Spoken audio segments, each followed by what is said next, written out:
With a loud thud, the Frontera family flag is planted. The land is now officially under Lloyd's control. With the flag firmly in place, Lloyd thinks, "My name is Kim Suho." The hamsters celebrate, ready to work the land. Lloyd raises the shovel high, ready to reshape the land. "No, over here I'm Lloyd Frontera." A magical grid surrounds Lloyd and Javier watches closely. Time to put his civil engineering skills to the test. "Okay, let's do this." Lloyd thinks, "I'm just an ordinary civil engineer." But he has a story to completely change the world. Lloyd calls for Habil to start the plan. Habil. Lloyd screams, "It will all be money." Javier asks, "Have you finally gone insane?" Flashing back some years ago, a notice appears to Lloyd. "Your wish has been granted." The notice continues, "You will take the appearance of a fictional character," congratulating Lloyd for his success. The Supreme Being asks, "What wish? Do your best at what?" Lloyd is confused. "I didn't even drink." Lloyd wakes up on the ground feeling cold. "What's wrong with my mouth?" A notification appears. "Condition anomaly, your lips have fallen off." More messages appear, annoying Lloyd further. "I already know that. These messages are too damn annoying." Lloyd thinks back to his previous life, how he arrived to this strange place. Suddenly someone calls out, approaching him, "You're here, I have been looking for you." Habil appears looking exactly like the novel's illustration. He suggests to Lloyd, "Let's go back to the mansion."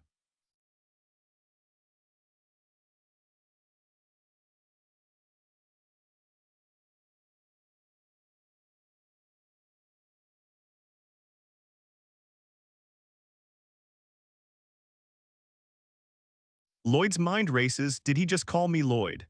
Flash forward, Habil becomes a renowned swordsman across the continent.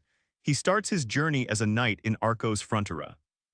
An image appears of the Frontera estate. "I'm supposed to be Lloyd Frontera the lout," Lloyd realizes. Lloyd responds, "I called you by your name, but I never said you were a lout." Looking smug, Lloyd replies, "Well, I'm glad that you're aware of it." He asks the system to shut up. Lloyd is confronted about his drunken behavior. "You don't remember why you were there." Lloyd thinks that's a harsh way to put it, as he is covered in blankets. Habil acknowledges Lloyd, always respectful. "Yes, Sir Lloyd." Lloyd states matter-of-factly, "My house is drowning in debt, isn't it?" Habil dryly retorts, "That's a new word for you." Lloyd slams the door in Habil's face. Lloyd knows everything about the novel. He was reading the last chapter in his dorm room. The baronet and his wife were swindled and committed suicide. Lloyd became a drunkard, constantly demanding alcohol. Then he died, throwing up blood. Lloyd throws his drink, furious. "What's the use of me being a baronet?" he yells. "It's just as miserable as being in Korea." Lloyd wonders, why did my wish lead to this miserable fate? The Frontera estate is shown in the distance. Marbella asks, "The tavern's furniture last night." Lloyd's mother looks worried. Lloyd thinks, "Oh, now did I? I can't exactly say I was reading a novel, can I?" Lloyd sighs, "Geez, this body did it, so I guess I'll have to fix this."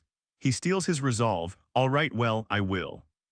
A man is loading a cart, grunting with effort. He is startled by something behind him. Lloyd and Habil are walking through the town, looking around in confusion. Lloyd and Habil walk through the town, looking around. People whisper and run to avoid them. Lloyd wonders if this is normal here. People peek out of their windows, watching Lloyd. One man shouts, "Don't make eye contact." As he pulls his son away, the windows slam shut. A notification says, "The people of this town are disgusted by you." Lloyd replies, "Yeah, I know." Lloyd thinks tramps only get a grain of rice in the end. He resolves to settle the debt first. Lloyd discovers his skills like the scumbag and the troublesome drunkard. He tries to run, but Habil asks, "Sir Lloyd, where are you going?" Habil reminds Lloyd that we arrived at the tavern. "Were you lying when you said you'd apologize?" Lloyd says he was thinking about something else. Javier asks him what is going on, but Lloyd brushes him off. Lloyd tells Habil, "Let's go inside." Habil politely says, "Pardon moi." The tavern lies in ruins, a skull hangs on the wall. Lloyd sincerely apologizes to Habil. "I'm extremely sorry, my actions yesterday were very inappropriate." The bar owner is extremely cautious, begging Lloyd not to do anything. Lloyd realizes speaking formally scares him more. "Then I should be a little rude," he says. "I'm sorry, okay." The tavern owner is relieved by Lloyd's apology. It's quite all right." Lloyd thinks, even though I apologized, the owner didn't seem that pleased about it. Habil thinks, that is only natural. Lloyd remembers he broke the tavern and now he needs to pay. He sighs, what can I do? Lloyd realizes how his actions affect others. A single fireplace won't warm a large tavern. The old lady will suffer in the cold. Lloyd's face shows realization, an idea sparking in his mind. A light bulb appears and then turns on. Lloyd realizes something important as he looks to the sky. I've got it, something, I think I've actually got something. With a spark of insight, Lloyd exclaims, yes, finally a breakthrough, he has an idea. Lloyd sees the estate's layout, there's no heating system here if he just builds it. People believe it's impossible for Lloyd to fix things, but he thinks it's possible for Kim Soo-ho. Lloyd recalls his past life. He majored in civil engineering and design. He built houses in the army. Lloyd clenches his fist, I'll start paying off all of this baronet's debts. He calls Habil to go to the tavern. Lloyd shouts, I'm going to get my first order. A notice appears stating his real journey begins. Lloyd is shocked, a question mark hovers over his head. What awaits him? Lloyd wonders if the RP system is like an experience point system. Suddenly, a ting sound is heard and he senses something approaching. The system reveals his reputation is. Lloyd's inner thoughts scream that it's too low. Lloyd asks Javier a question. Lloyd suddenly tells Javier he thinks he is really handsome. Javier's impression of Lloyd has decreased. The system shows Javier's impression of Lloyd is now. Lloyd's inner thoughts scream in confusion. Lloyd decides to put the RP system aside for now. He resolves to act calmly around Javier. Lloyd presents the contract, naming himself as the contractor. The other noble offers to cover the construction cost, demanding Lloyd signs. The noble's suspicion is visible. Lloyd knows his reputation is low due to his body. Lloyd activates Mind Wall, determined not to ruin his plans. He sighs, regretting his approach. Lloyd internally panics, exclaiming that he needs to use his bad reputation. He asks why they cannot trust him. The noble signs. A notification appears. Lloyd obtains the first contract. He internally celebrates with a wicked smile. Lloyd states it was an excellent choice, saying the noble will never regret it. A man calls out to Lloyd, young Master Lloyd. Lloyd turns, replying with a simple yes. The man questions, asking Lloyd if he's making a new pattern of misconduct. The man tells Lloyd he's more illogical than he seems, asking if he's heard of cognitive distortion. Lloyd repeats the phrase. Lloyd questions if experience and estimation stem from the past. The man wonders when Lloyd started talking so eloquently. Lloyd declares he'll make them smile. He vows to make the owner and his mother smile no matter what. The sound of a shovel echoes as he digs, thinking of their smile. Lloyd exclaims that the digging will be the foundation of his money-making. Lloyd keeps digging the soil, moving it, beating it hard, and repeating the process. The basic heavy timber structure begins. Lloyd orders them to apply the red clay soil from the riverside. He collapses. Lloyd collapses, exhausted, realizing how weak his new body is. The man notes it was fast and comments that the contract was followed. He's shocked Lloyd accomplished something. Another noble wonders if Lloyd really managed to secure the contract. Lloyd says he can't rest. Lloyd swings the axe with all his might, shouting in effort. The axe flies out of his hands. He cries out in surprise, losing his grip. The axe handle breaks in Lloyd's grip. The man beside him grabs him, stopping him from falling. The man questions what Lloyd was planning to do. Lloyd explains the exact size needed for the wood. He states they can make planks from it. Lloyd swings the axe again, this time hitting and splintering the wood into pieces. Lloyd casts a skill. A beam of light emanates from his staff, cutting wood. Planks of wood scatter. Lloyd's eyes widen in realization, giving a thumbs up. He exclaims, as expected from a soon-to-be swordmaster. Lloyd thinks it's no different from modern equipment. Suddenly, Javier is heard calling out to him. Lloyd asks if Javier can help him dig after doing all that. Javier regrets helping him. He questions his motives. Lloyd asks if Javier wants to see the result, suggesting they work quickly. Lloyd declares, let's do it together. The man thinks to himself, questioning if Lloyd has really changed. Lloyd thinks he needs to hurry and finish, and digs with his shovel. Lloyd digs ferociously, the shovel moving so fast it blurs. He's covered in sweat and determined to see this through. Lloyd swings the sickle mightily. The dirt scatters outwards as he continues working. The shovel hits the ground with great force. A speech bubble reads a house suddenly appears. Lloyd triumphantly shouts, "Finished!" Javier is behind him looking on. He did it. The man wonders what the symbol is. Lloyd declares it is his brand logo, something like this. He asks Javier to check it out. Lloyd internally thinks of the trouble he caused. Lloyd is lost in thought. He wonders how he can make more money. From a forest clearing, a stone fireplace crackles with warmth. The perspective widens to reveal a completed house standing proudly in the landscape. A symbol adorns the side of the house. An old woman is seen on the floor in awe, saying, "Oh, my Tilda." She's impressed. The old woman is on the floor, feeling her stiff joints loosening. The man is shocked, wondering how this happened. Lloyd says people in this world are easily surprised. Lloyd exclaims this is the power of the magic-like Gudul Ondal, showing its effects. The old man thanks Lloyd, saying his mother hasn't smiled in a long time. The man notes how much Lloyd has changed. Lloyd worked hard to keep his promise. The man questions if Lloyd wanted them to smile. He can't believe he did it.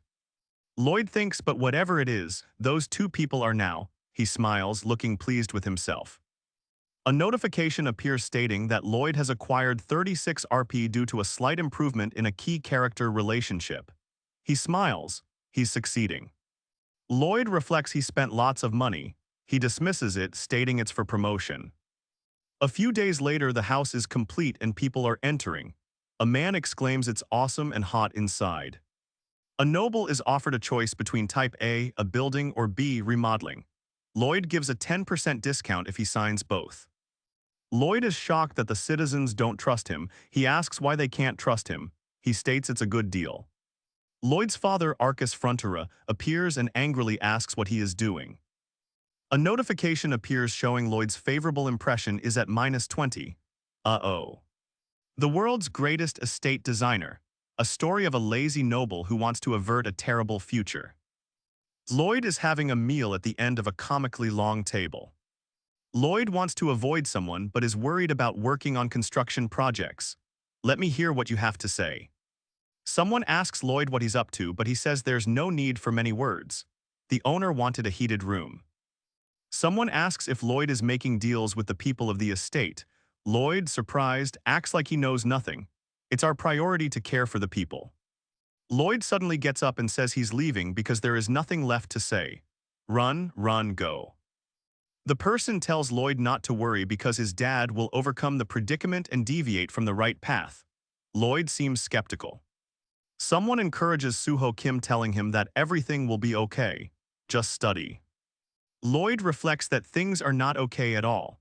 He wonders if he looks miserable because of money problems. Lloyd reflects that he should have told his father something important back then. Lloyd realizes there are 32 type A and 57 type B. He has received half the down payment. Two loan sharks walk by Lloyd, who asks why they didn't greet him.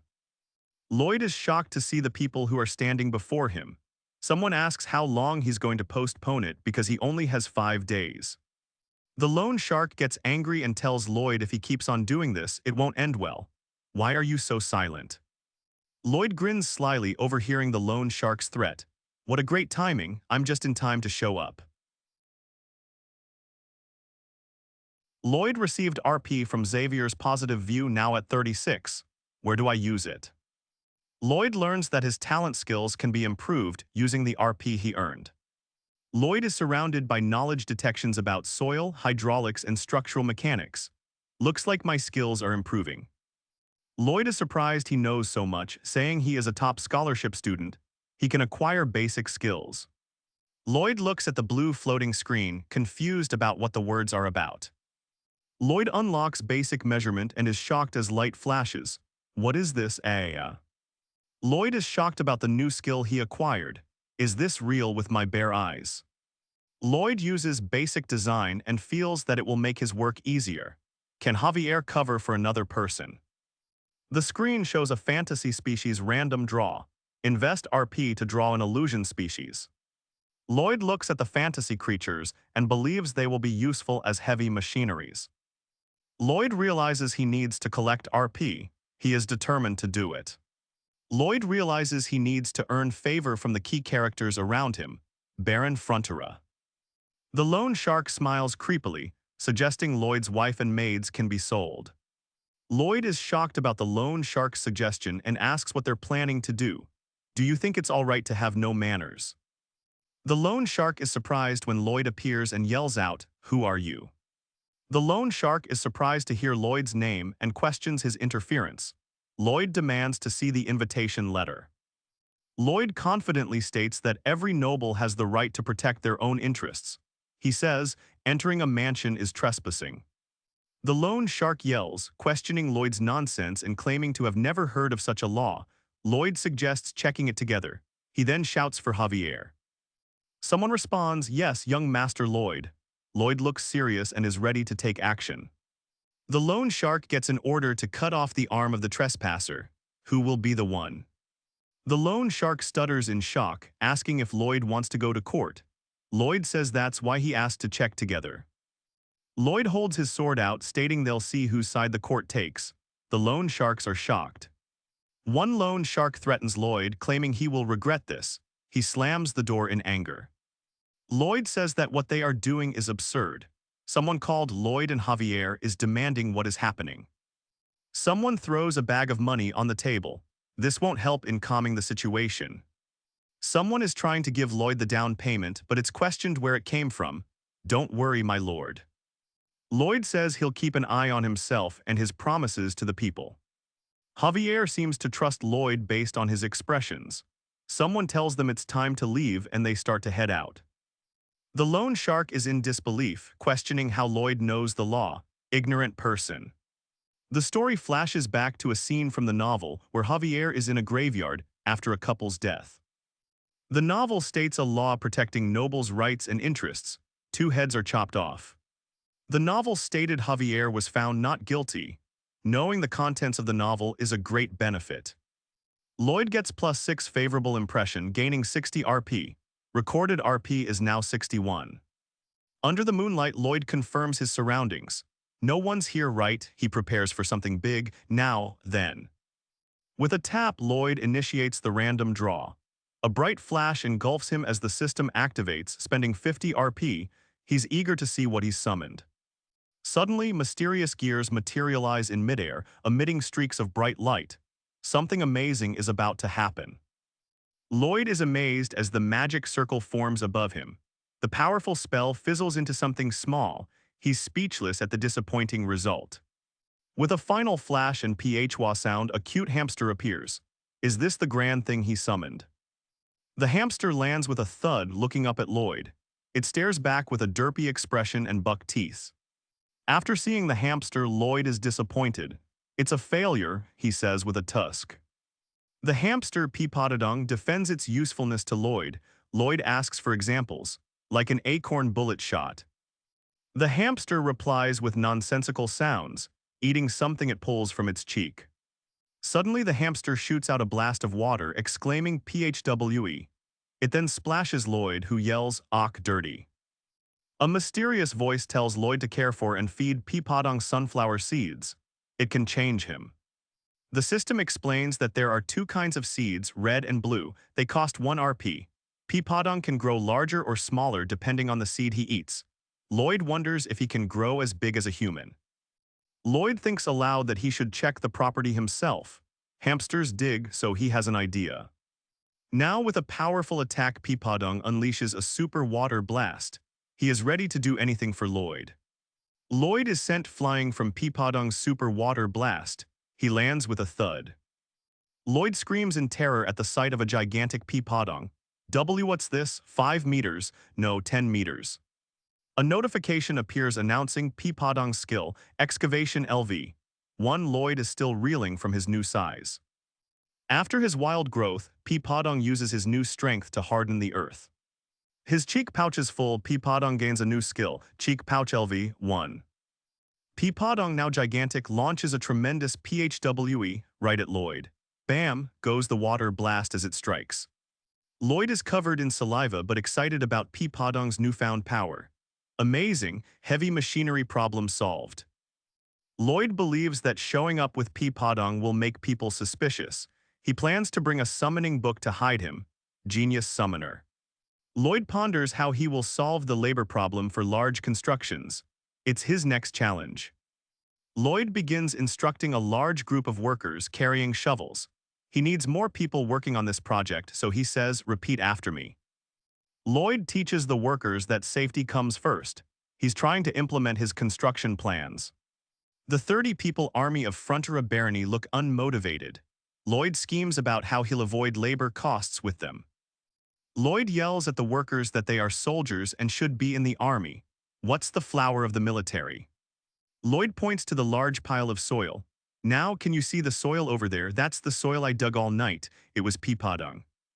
Lloyd explains the project, which is building a heated room. He orders them to move the soil first. Lloyd smirks, expecting the reaction he receives.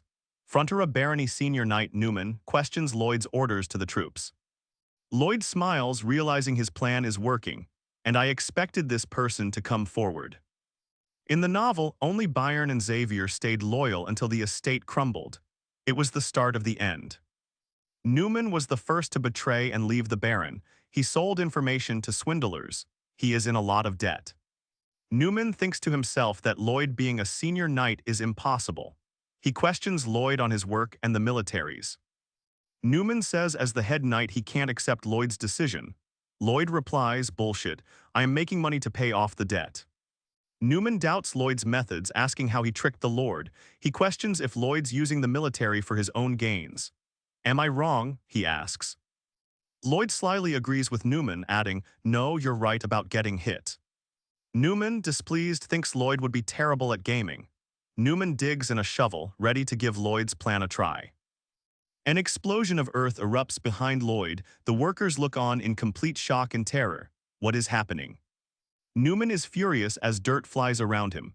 "This, rascal, did you just try to tarnish a knight's honor?" he exclaims to Lloyd. Newman's thoughts reveal his true opinion of Lloyd. Reputation, the good-for-nothing son. Lloyd is surprised and asks if Newman wants to remove his rank. He is ready to fight. Newman grabs a shovel, ready to try Lloyd's plan. Lloyd smirks, "Well, let's give it a try, let's go for a duel." Newman is furious, yelling, "You'll regret this, you bastard," to Lloyd. Lloyd is told that he will duel with Knight Newman in a month. He's then asked if he's confident.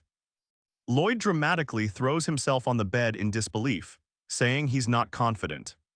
Lloyd's opponent is a famous knight. He wonders how he'll win the duel he asked for without thinking.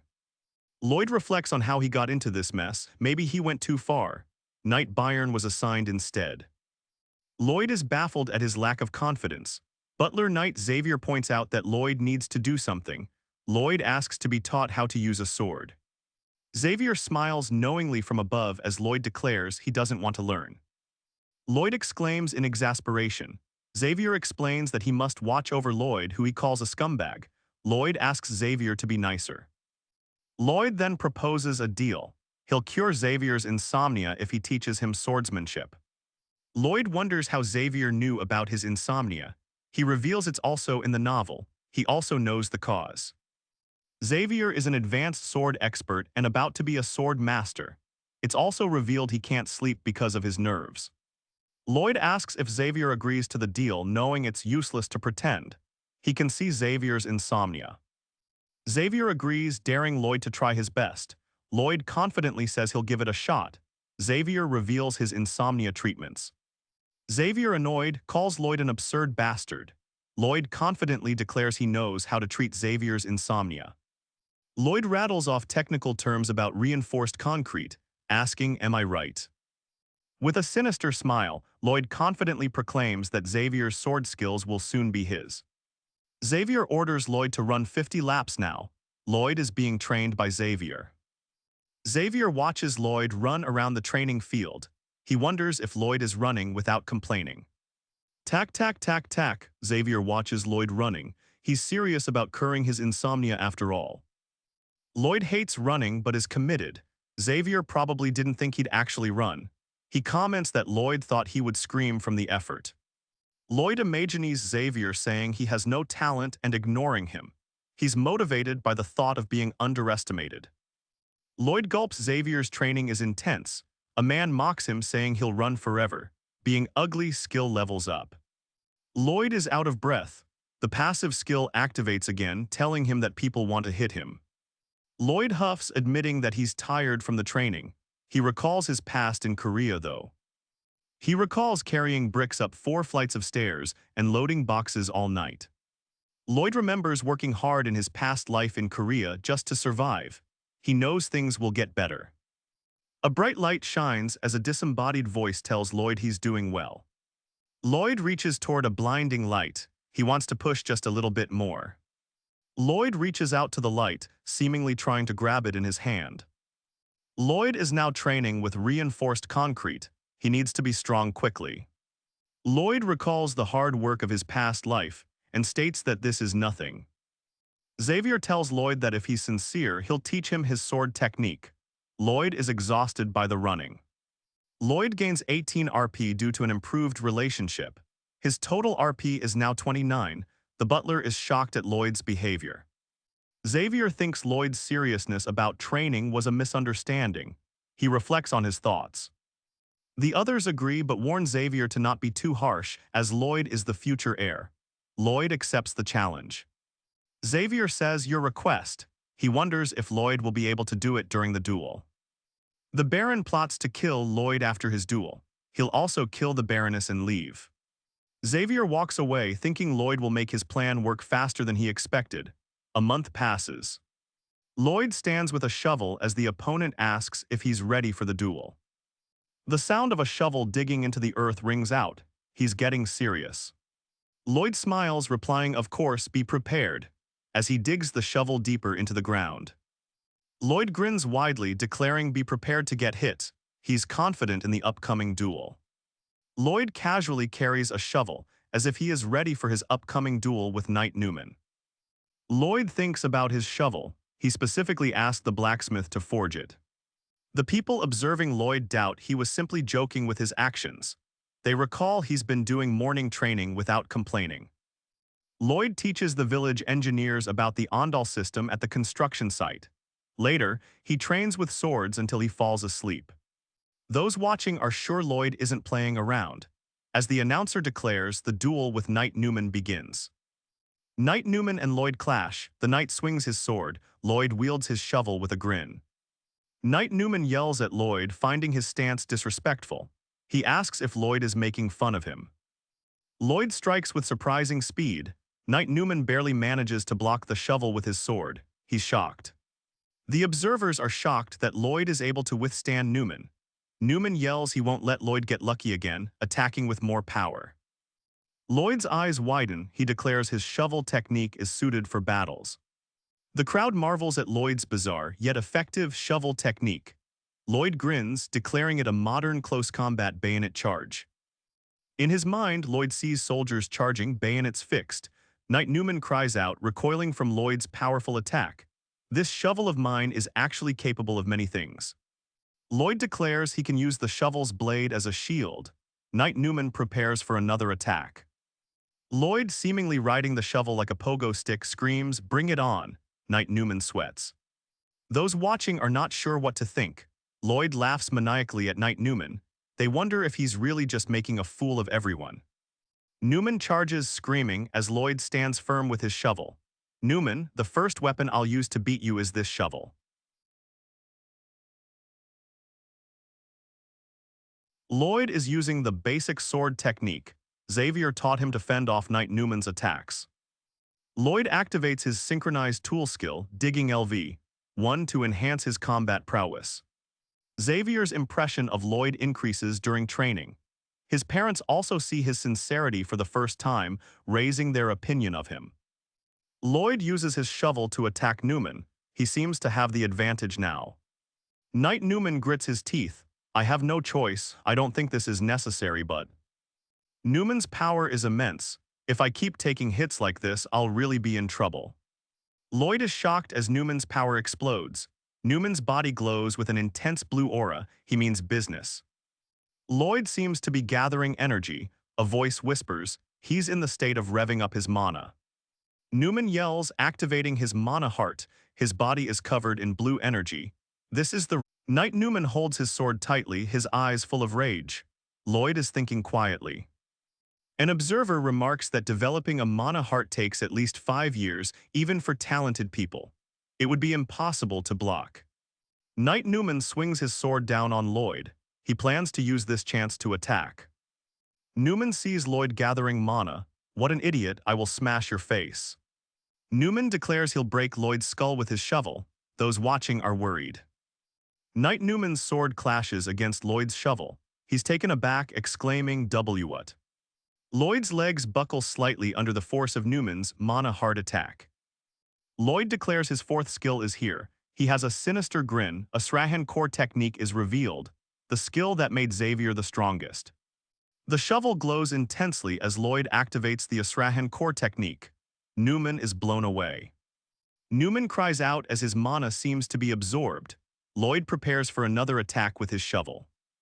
Lloyd is blown away, experiencing the immense impact of his Asurahan core technique. Lloyd is launched into the air after the Asurahan core technique explosion. What is that? Lloyd is sent flying backwards by his own Asurahan core technique skill. Newman feels his teeth shattering from Lloyd's skill. Lloyd holds his shovel high as he flies in the sky. Lloyd is sent crashing down to the ground after the Asurahan core technique explosion. The crowd is shocked as Lloyd flies backward. He lands hard on the ground, creating a large crater. Newman is on the ground. People watching are confused at what's happening with Lloyd. The announcer declares Lloyd has won the duel. Knight Newman is on the ground, incredulous. He can't believe he lost to that scum. Lloyd asks if they heard him. He won the duel. Lloyd stands above the fallen Newman and declares, "Let's say this is how you got beaten."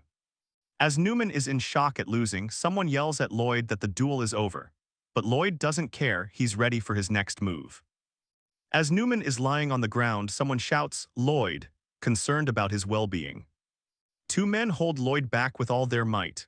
Someone announces that the duel has ended as Newman lies defeated on the ground. Lloyd stares down at the defeated Knight Newman, wondering if he lost his mind. Lloyd struggles against his guards, demanding to be let go. He breathes a sigh of relief, shovel in hand, but suddenly his guards scream at him to stop. Lloyd observes Newman getting hit precisely where it wouldn't hurt too much. Newman screams out in frustration. Lloyd's calm expression makes it seem as if he already knew this would happen. He seems to know everything. With only 15 days until the duel, Lloyd demands to learn the Asurahan mind technique. Lloyd questions their shocked faces, saying it's not like he asked to steal mana. He explains the mana absorption technique. Someone says it's a unique and incomplete technique never revealed to anyone. It appears Lloyd spoke of it in his sleep. Lloyd thinks the iron mask may be his imagination. The other man realizes that Lloyd shouldn't know about the technique unless he was sleep-talking. He apologizes, saying it is still incomplete. Lloyd asks that if he completes it, will he be taught? Lloyd asks what's with that confident expression, questioning the possibility of it all. Lloyd says that Newman's mana heart is absorbing mana on its own, but the results would just bounce out. He says that the mana absorbed from outside won't mix with the mana heart. Lloyd instructs Newman to concentrate the mana separately.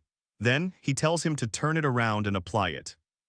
Lloyd explains that two mana hearts are one but separate, just like engines. Lloyd confidently declares that it's possible, though he admits to not knowing what an engine is. A man claps impressed. He completed the technique. With a confident smirk, Lloyd offers his hand. The other man holds a knife. After the first try, Newman made 3 circles, possibly 5 with training. A notification appears. Lloyd declares he only needs the mana he touches to increase the Asurahan core circles. Someone states that he succeeded triumphantly as Lloyd is still held back. He won. The man yells that he can't allow Newman's reputation to be tarnished. Lloyd, held back, questions if they are talking about a knight's reputation. He demands they look under the tablecloth before judging Newman. Everyone is confused. Lloyd questions letters. He's likely wondering what these are for or why they're here. Lloyd is shocked by the letters. They discuss causing trouble and falsifying property documents. It's from the bastard to Newman. A man holds the letters in shock, realizing they contain all their secrets. The man questions how Lloyd discovered the letters hidden within the walls. A sinister smile spreads as someone says Xavier found them in the novel, but last night P. Podung was sent to retrieve them. Lloyd, shovel in hand, stands over Newman, who's on the ground. A voice notes how the novel described him as a kind man. Someone starts apologizing, but a kind and good leader are different. Someone then suggests to get rid of Lloyd. Someone declares that if not, Newman will be demoted and atone for his sins. The crowd is surprised that a rat beat Knight Newman. One of the men thinks it is the best way to handle justice. He feels it is generous to allow repentance. Someone announces that they will do what Lloyd suggested. The crowd seems relieved. Knight Newman, defeated, says he has no objections and thanks them for their mercy. Someone wonders if forgiveness will lead to atonement. Someone questions Lloyd's softness, implying he's being too kind. They warn that others will take advantage of his kindness. Newman vows regret. Newman, defeated, vows revenge on Lloyd. Someone smiles, saying it'll be Lloyd's last smile. The man demands to know what's going on. P. Podung has a sunflower seed. A dark figure soars through the sky. Suddenly, Lloyd reaches out as if to catch something falling from the sky. Lloyd thinks the best way to ask for forgiveness is nothing. P. Podung crashes into something unexpectedly, destroying it. P. Podung crashed into the wall. The whole place exploded from the impact. Everyone looks up in shock as P. Podung flies through the air, seemingly uncontrolled. The onlookers are stunned by the hamster's unexpected flight and trajectory. Lloyd yells in shock. A man runs away with a shovel in his hands. P. Podung, huge after the red sunflower seed, falls to the ground with a crash. Lloyd looks shocked, shovel in hand. With a wide grin, Lloyd points and declares Newman is banished. He plans to permanently solve problems in this estate. This is the cover for The Greatest Estate Designer Chapter 8, a manhwa about building a better future. P. Podung launches forward at an incredible speed. The giant hamster is on a mission to dig. P. Podung digs with incredible force. Someone wonders what he's doing. Lloyd explains the hamster is getting ready to spread the road. The engineering unit follows behind. The engineering unit started working surprisingly hard to spread the road, just like the road lovers of Rome. The road is inspired by the Appian Way. They'll be building from the mansion to the hillside. Someone asks why a road. Lloyd says just watch quietly because our estate's popularity will skyrocket. A retainer questions Lloyd on where he suddenly learned all this from, building a new type of heating system, summoning magic out of the blue. A warning appears, Xavier currently doubting your identity. Xavier stares intensely at Lloyd, suspicion in his eyes. Lloyd knew Xavier might find out a stranger is in a baron's body. Lloyd's persistence, skill has been activated. Lloyd confronts Xavier about his constant surveillance. He continues to push him. Lloyd says he doesn't think he's a genius. He asks if others can be geniuses, why can't he? He questions becoming a genius summoner. Lloyd says he's leaving if Xavier has nothing to say, he has something to check. Lloyd is relieved that Xavier understands. Lloyd tells Knight Byron to oversee arrangements in his absence. Xavier says it's his duty to observe Lloyd. He asks where are they going. Lloyd says they're going somewhere far to receive unpaid bills. A retainer looks confused. Lloyd and Xavier arrive at Rudinia Estate. They're going to the inn to collect the bills. Lloyd slams his fist on the table, angry. Damn it, he's not happy to be here. Thords is distraught. I can't believe it, I lost so much money, I'll make those bastards pay. Lloyd scolds Thords for gambling and says he can't even pay him. Thords begs Lloyd not to leave, promising to pay him more. But Lloyd has made up his mind. Thords thinks I can just make money by fooling others again. He realizes he needs to hide from others. Lloyd tells Thords he doesn't know what he looks like. He introduces himself properly, Lloyd Frontera. He wonders if Thords gets it now. Thords is shocked and doesn't know what to say. What will Lloyd do next? Someone wonders if they should kill him as the others try to escape, but Thords is caught. Lloyd punches through the inn's window. It looks like he means business. With incredible speed, Lloyd sprints off with Thords in his arms. Xavier is shocked by what's happening. Xavier readies his sword, preparing to intervene with Lloyd's risky actions. He's ready to strike. Xavier appears and says, hand him over and leave. If you refuse, we'll consider you as an accomplice. Someone remembers Lloyd's prediction. Others are going to flee out the window. Xavier is surprised by Lloyd's question, "Do you know how to use the sword?" Lloyd looks back at the inn through the broken window, his goal achieved. Lloyd is actually facing the first black magician he has ever encountered and struggles against the gravity magic. Lloyd's thoughts echo with a novel's words amidst the chaos of their escape. An ominous power emanates from the black magician. Lloyd is ready for a fight. The black magician launches a powerful attack. A crimson energy pierces through Lloyd. Xavier is shocked to see Lloyd surrounded by an explosion. He is in the middle of it all. The black magician smirks as expected. "You will. What will he do next?" The black magician screams, "Die." Xavier crashes down, creating a powerful shockwave with his sword. Xavier now has a mana heart with triple circles. He's prepared for an intense battle. The black magician shouts that it wasn't in the contract. "Hey, bastard," he is falling to the ground. Xavier is furious. "I'll cut off your leg so you'll have to crawl to the court." Thords is screaming in terror. A subordinate shouts in disbelief. "Are you crazy? You will be punished if he goes." The situation is becoming dire. Xavier is confused at the fact that Lloyd is showing sympathy towards someone else. Xavier is becoming more confused by Lloyd. The kingdom sleeps under the moonlight. The town is serene and still. Lloyd is tied up looking terrified. Two figures look at him with curiosity and anticipation. One of the captors casually tells Lloyd not to be scared, claiming people become greedy when their lives are at stake. He implies Lloyd's mistake is forgivable and won't be shared. The captor smiles, challenging Lloyd to return the money if he is grateful. Lloyd stutters, agreeing, but only if they forgive him. The captor smirks, stating that getting money is what life is about. He then reveals another condition for Lloyd's forgiveness. Desperate, Lloyd begs him to reveal it. The captor smiles, sliding a contract towards Lloyd, claiming it's all that's needed. Lloyd is shocked by the contract, questioning what it entails. The captor claims it's a normal work agreement with payment. The captor reveals 80% of the salary will be for debt repayment, with the remaining payment later. Lloyd smiles, thinking that 520 years seems fair, and he's willing to agree. Lloyd trembles, realizing the captor isn't here to forgive. The captor scoffs at the idea of killing Lloyd, asking if he seems crazy enough to destroy his debt. The captor attempts to force a liquid into Lloyd's mouth, determined to drain him. Lloyd questions the unfair contract, prompting the captor to suggest forcing him to sign.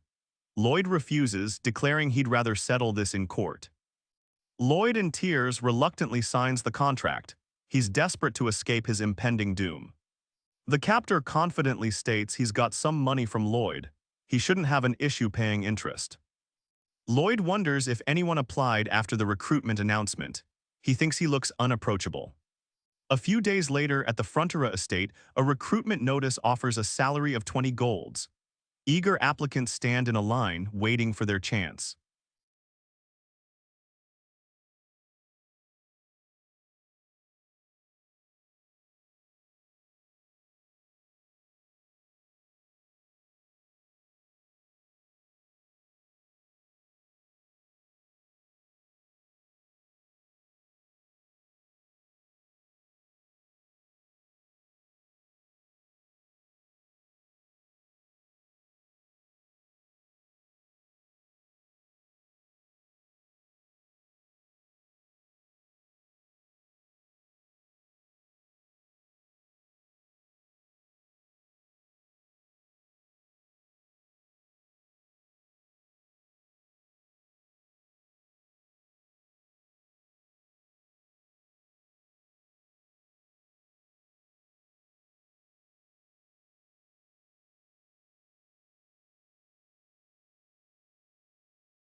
Lloyd wonders if the people standing in line hate him, but he's sure they do.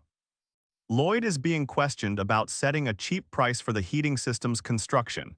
He even wonders if the traitors will be punished. One applicant says his child gets sick often. He thanks Lloyd for the Ondal system, which will help this year. One applicant bows deeply, expressing his gratitude with a loud "thank you so much." The applicant, relieved, admits he was driven by greed and feels ashamed. He mentions a relative in Rakona estate. They want an Ondal system too. Lloyd schemes, thinking he didn't build the Ondal for nothing. He plans to increase the price. Xavier thinks Lloyd has a dirty look.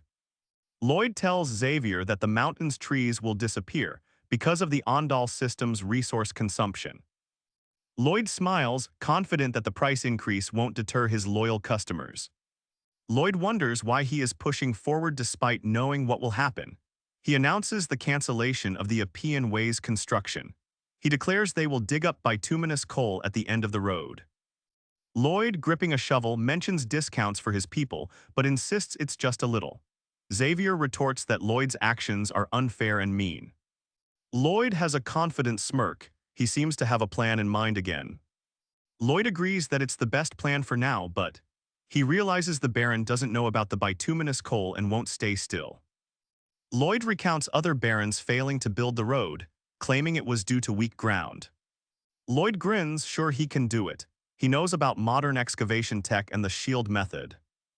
Xavier doesn't know what Lloyd is planning, but is willing to observe the unusual development with the road.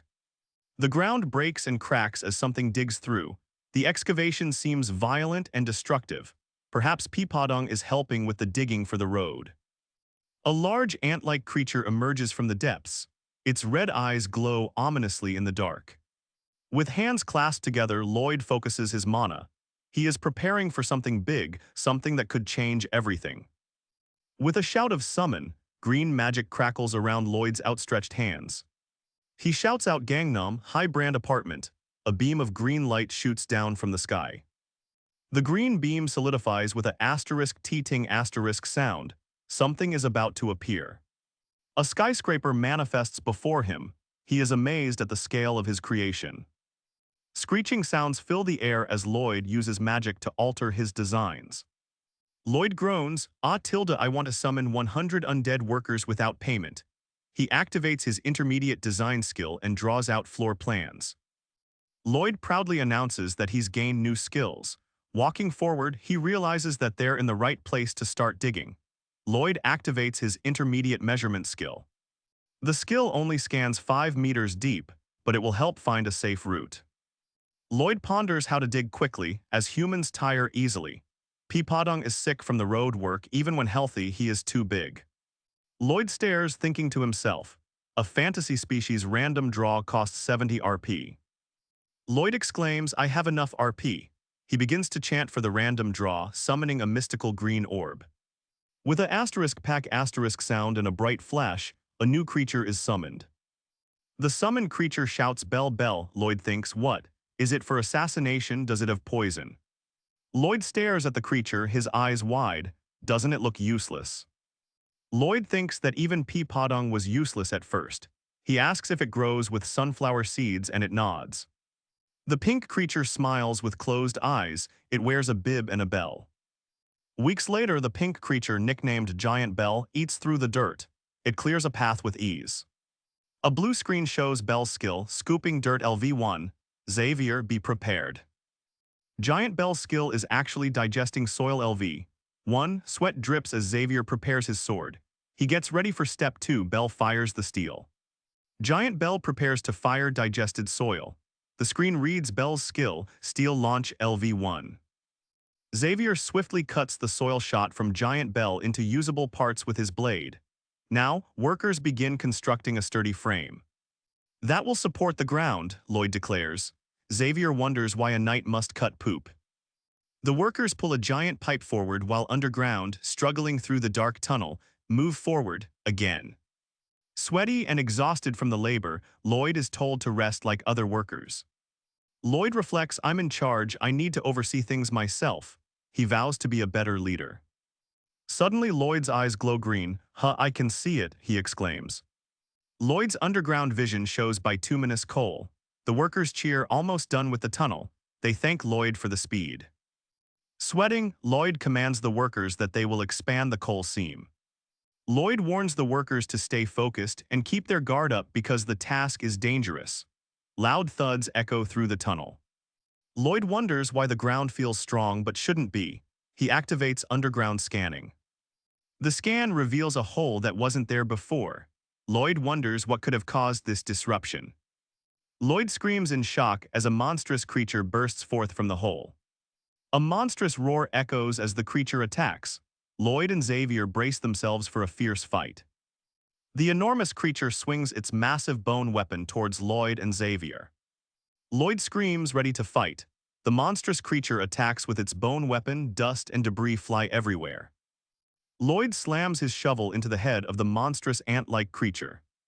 Lloyd realizes that the monsters weren't in the story. He thinks there must be a colony of them. The monster unleashes a horde of smaller ant-like creatures. Everyone go outside, workers scream and run in terror. The smaller ant-like creatures launch a coordinated attack on Lloyd and Xavier. Lloyd wonders how many monsters there are. Xavier grits his teeth. It's the end if they reach the estate. Xavier realizes they're running out of oxygen. Xavier yells to get Lloyd's attention. Lloyd screams that he's thinking, not panicking. He says he can't hold the enemies off any longer. Despite the tunnel being an ant nest, there is a working light bulb. Lloyd shouts, "That's it, Xavier." He has a plan to deal with this monster crisis. Xavier yells that they'll attack head-on into the ant tunnel. Lloyd grits his teeth, thinking how absurd their situation is. A swarm of ant-like monsters surround them. Lloyd shouts, "There must be a reason, let's go." He sprints towards the ant tunnel. A messenger arrives in haste, bearing grim news for the Lord Baron of the estate. The messenger explains monster ants are attacking, but Xavier and two others are trapped. The urgency is palpable as a knight shouts, drawing his sword with a determined expression. Xavier is fighting the monster ants. Xavier cuts through the ant horde while questioning how much farther they must travel. One of the men shouts not to be disturbed as he's extremely busy fighting. It's fortunate the ants stay in the burrows but dangerous. Xavier grits his teeth, knowing he's reaching his limit in this stuffy mine. Lloyd desperately seeks something. A methane gas layer lurks somewhere deep below. Coal is inhabited by methanogens. Holding the torch high, he hopes to find the methane and destroy the ants. Lloyd's torch reveals a methane gas layer right where he expected. This could be the solution to the ant problem. Lloyd digs with intense effort as the ants begin to feel threatened and make an awful sound. A huge monster ant lunges at one of the miners with jaws open wide. Xavier's sword cuts through several monster ants with ease, defending Lloyd as he digs. They must hold the line. Monster ants surround Lloyd and Xavier, closing in to protect their nest. An immense explosion rocks the mine. Xavier shouts in surprise and shields himself. A colossal monster ant emerges from the depths, its glowing eyes piercing the smoke. The worker exclaims that it's the queen ant and she's unbelievably large. Can they possibly defeat her? Lloyd asks Xavier to defeat the queen ant, but Xavier refuses immediately. He knows his limits. Xavier sighs, acknowledging that they have no choice but to fight the enormous ant queen now. She attacks. Xavier slashes upwards with all his strength, but the queen ant's thick armor deflects the blow. What will they do? The worker shouts, urging Lloyd to use this chance while Xavier holds the queen ant.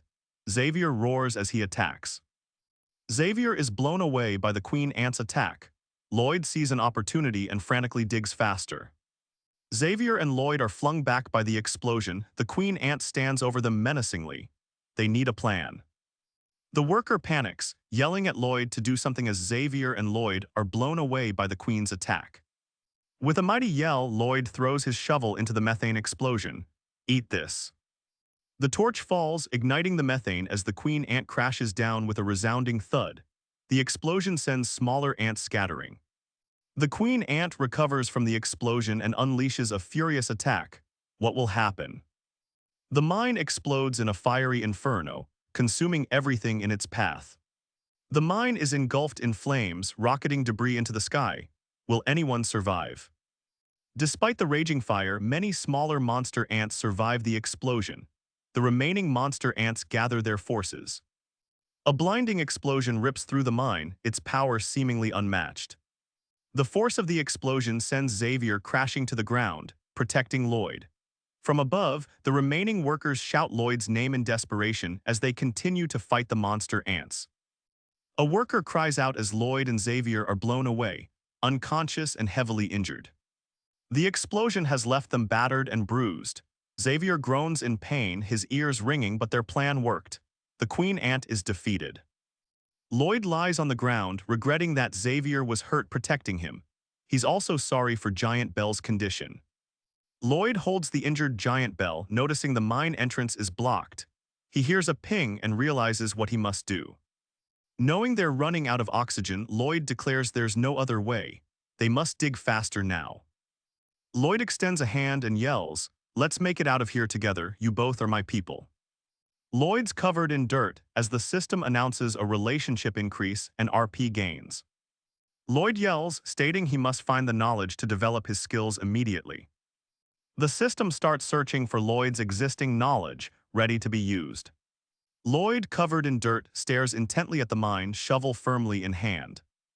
The system detects the right combination. Lloyd can learn a Srahan core technique. "Great," shouts Lloyd. Lloyd exclaims he can improve his skills as much as he wants now. He spends 15 RP and gets a Srahan core technique. A ting sound goes off as mana surges towards Lloyd. The mana flows into his chest. Lloyd, covered in dirt and sweat, exclaims that he can feel it. Lloyd realizes that with RP he can do what humans can't. He can level up a Srahan core technique. Time to level up. Lloyd notices his mana amplification increased to 125%. It costs 15 RP to level up the skill again. He wonders if it goes up 5 RP each level. Lloyd, however, has no choice but to level up as much as he can. Another skill level UP. Notification appears as sweat drips down Lloyd's dirty clothes. Another ding sound echoes as Lloyd reaches a Srahan core technique, double circle LV. 1. The mana amplifies to 200%. The RP needed for the next level is 100. Lloyd, still dirty, wonders what else will happen with more circles. He notices 2 option skills available. Lloyd grits his teeth, determined to get the mine working again. "Here I go." Lloyd shouts Energizer and slams his shovel into the ground with immense force. The ground explodes. Lloyd begs for a small hole to appear. A green cube appears before him. He blasts through. Lloyd is digging furiously as the oxygen levels drop dangerously low. He's in trouble. Lloyd sees a visual representation of the mine's layout. He shouts in triumph as he blasts through the last layer of rock. He can finally see the exit. Lloyd collapses, exhausted, as Giant Bell lies unconscious beside him. Despite his fatigue, Lloyd grits his teeth and pushes forward, determined. Lloyd gasps for air as the oxygen left indicator flashes and alarms sound. The UI shows the surrounding area scanned, a 3-meter cube section. Lloyd is on his knees, exhausted, as the effects of Energizer wear off. He notices that his shovel is lying on the ground beside him. His shovel lies next to him as Lloyd collapses from exhaustion, far from Giant Bell. With power outburst activated, Lloyd musters his remaining energy to keep going. Lloyd shouts, putting all his strength into digging. He has to keep going. Lloyd curses as he sees the 30 cm gap he needs to break through. Oxygen, 20 seconds. Lloyd lies flat on his back, exhausted, shovel lying nearby. He's unconscious. Lloyd lies unconscious, covered in sweat and dirt. That was so short, he thinks weakly. The ground starts to crumble as Lloyd remains unconscious, shovel still beside him. The ground starts to crumble beneath Lloyd. Suddenly, he remembers Padong. He shouts out his name, hoping the hamster can save him from the cave-in. Lloyd, covered in dirt, crawls to safety with a hopeful smile on his face. Lloyd's vision blurs as he struggles to breathe, gasping, "Oxygen, it's oxygen," he pushes on.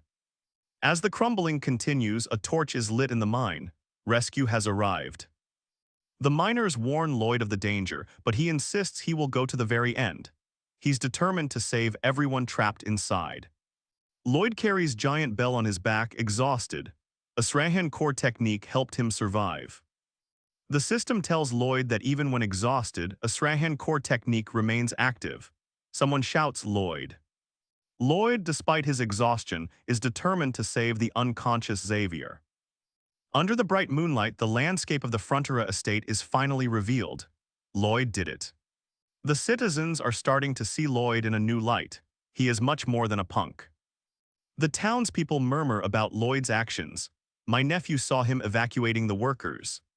The camera zooms out, showing Frontera's successful estate renovation. Life flourishes.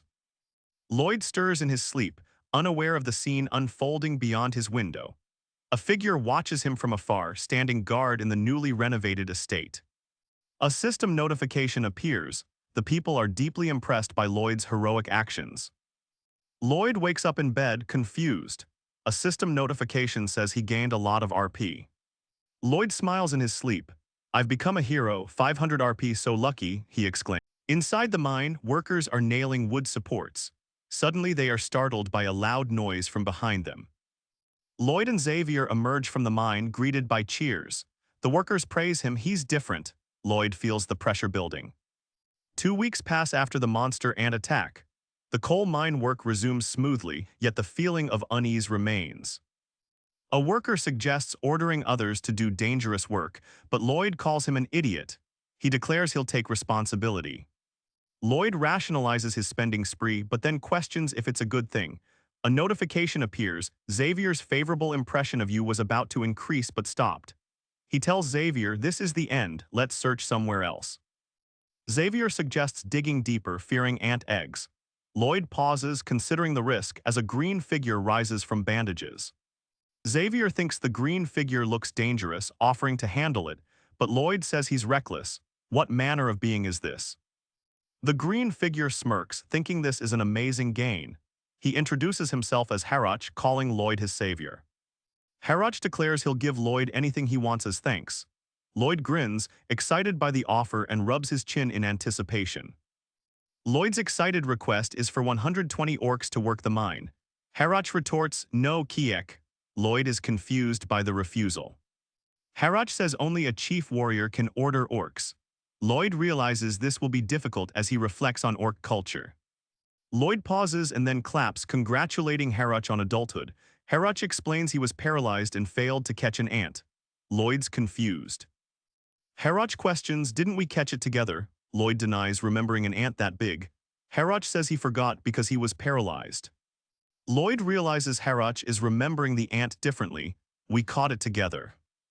Harach shouts with joy. 1 week later, the village of the Steel Sand Orc tribe is shown. The orc says they have finished their long journey but refuses. He apologizes, I'm sorry, human Lloyd. Harach insists that if the orcs don't hunt, they'll lose muscle strength. Lloyd realizes protein is their life. He thinks it would be better to give up.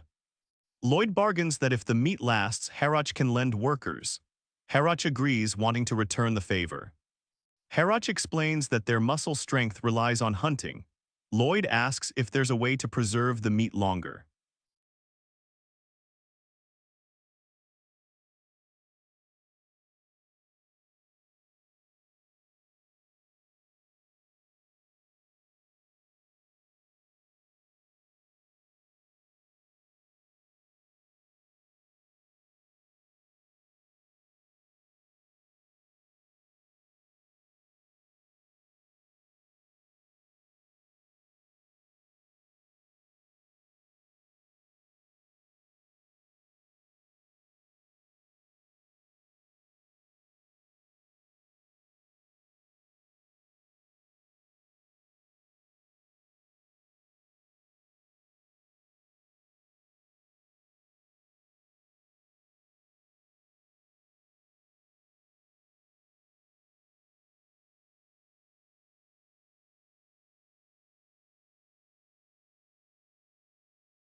We're flashing back to when they first arrived.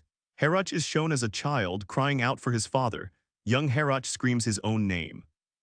The green figure's power intensifies, causing a massive explosion. Herat, still a child, screams for his father amidst the chaos of the transformation. The figure has grown into something truly terrifying. The Hugs effect was incredibly destructive.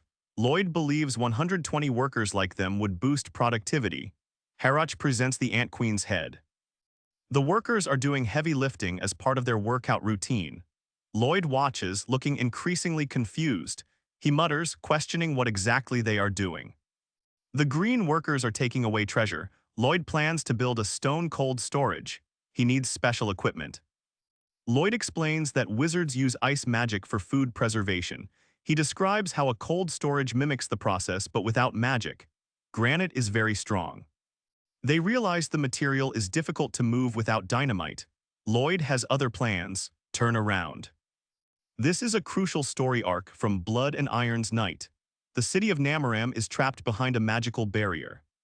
Xavier, already a sword master with a fourth mana circle, watches helplessly as the refugees' mana is drained. He vows to save them no matter the cost to his own life. A new skill is born. Xavier is burning all 3 remaining circles. Collision. Xavier charges forward with his burning sword, desperate to break the barrier. A massive blast explodes from Xavier's sword. Will it break the barrier? This blast became the signature move of the Blood and Iron Knight, empowered by the Asurahan mind technique. Lloyd questions if he can do the same technique. Lloyd asks Herat to be honest, questioning how he knew about that theory. Herat hopes Xavier's swordsmanship improves. Xavier reflects that he's protecting his mana heart. He's only using 1 circle. He prepares to release the power of the other 3 circles. Lloyd is surprised he succeeded on his first try. A figure emerges, radiating power. The buff figure stands before Lloyd, who asks if he knew this would happen. Anyway, Lloyd's idea worked. Xavier is grateful for the teaching. Xavier's favorability increased. Lloyd smugly says, "You don't have to thank me like that." Xavier says he isn't thankful at all. Construction then went smoothly, with giant Peepodung carrying the granite that Xavier had worked on. An orc tells Lloyd he will hurt his back, offering to demonstrate the proper technique. Lloyd realizes the orcs are gym maniacs working on their own for fun. At this rate, it will be completed 5 times faster. Lloyd reminds Xavier about the 5 people sent for insulation materials. 3 weeks have passed, so isn't it time they returned? Lloyd then says it's either laziness or an accident. Lloyd states, "Let's go find out." He says, "If it's a mission, I'll do it alone." Lloyd declares that he's in charge of construction, responsible for the workers.